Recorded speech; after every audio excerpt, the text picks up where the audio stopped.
माँ पर लिखी कई कहानियों की तरह ये छोटी सी कहानी जिसका शीर्षक है माँ का आखिरी खत, आपको भावुक कर देगी। इस कहानी को पढ़ने के बाद आप अगर माँ से नाराज भी है तो ज्यादा देर तक नाराज नहीं रह पाएंगे।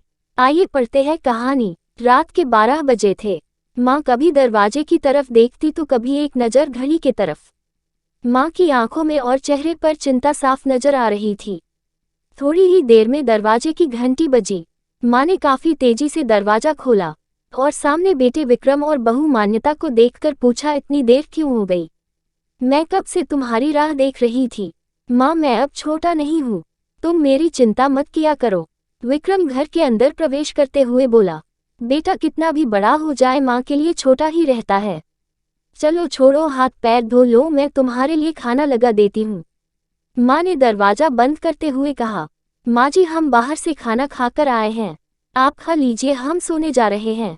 बहू मान्यता ने कहा, लेकिन मैंने तो तुम लोगों की पसंद की खीर बनाई है, आओ थोड़ी थोड़ी खा लो। माँ तुझे एक बार में समझ में नहीं आता क्या? तेरी बहू ने कहा ना, हम बाहर से खाना खाकर आए हैं, क्यों परेशान करती है? जा तू खीर खा ले और सो जा और हमें भी से शांति से सोने दे। माँ अकेले कैसे खीर खा सकती थी और उसे बिना खाए नींद कैसे आ सकती थी, क्योंकि बेटे के इंतजार में उसने भी कुछ नहीं खाया था। वह किचन में गई, एक गिलास पानी पिया और अपने रूम में चली गई। सुबह 10 बजे विक्रम की आंखें खुली। बाजू में मान्यता अभी भी सो रही थी। विक्रम हॉल में आया तो लैपटॉप के पास रखी एक चिट्ठी पर उसके नजर पड़ी। ये चिट्ठी किसकी हो सकती है? ये देखने के लिए उसने चिट्ठी खोलकर पढ़ना शुरू किया। मेरे लाल, तू सोच रहा होगा कि एक ही घर में रहते हुए ये चिट्ठी क्यों मैं तुम्हें बोलकर भी ये बात बता सकती थी। हाँ, बता सकती थी। अगर तू मेरी बातें सुनना चाहता तो किसी एक्सप्रेस गाड़ी की तरह तू आता है और कुछ ही पलों में निकल जाता है। खैर वो सब जाने दो। कल तुम्हारा जन्मदिन था इसलिए मैंने खीर बनाई थी। सोचा कम से कम आज के दिन साथ में बैठकर खाना खाएंगे।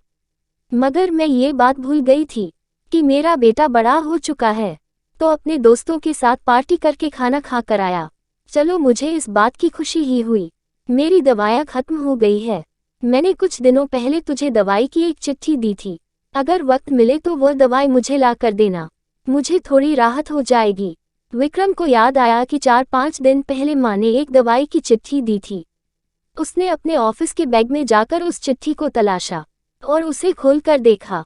उसमें लिखा था, मुझे ऐसी दवाई लाकर दो जिससे मैं अपने बेटे को भुला सकूं।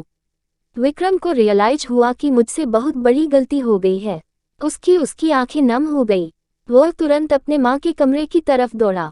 सबसे पहले उठ जाने वाली माँ आज क्यों नहीं उठी थी, देखकर उसे आश्चर्य हुआ। उसने माँ को उठाने की काफी कोशिश की, लेकिन माँ एक गहरी नींद में सो चुकी थी। विक्रम के पास फूट फूट कर रोने के अलावा और कोई चारा नहीं बचा। दोस्तों, ये कहने की जरूरत नहीं है कि माँ बाप जीवन में कितने मूल्यवान हैं। उनके रहते हुए ही उनकी सेवा करो, उनसे प्यार करो। वह चले जाएंगे तो कुछ नहीं कर पाओगे।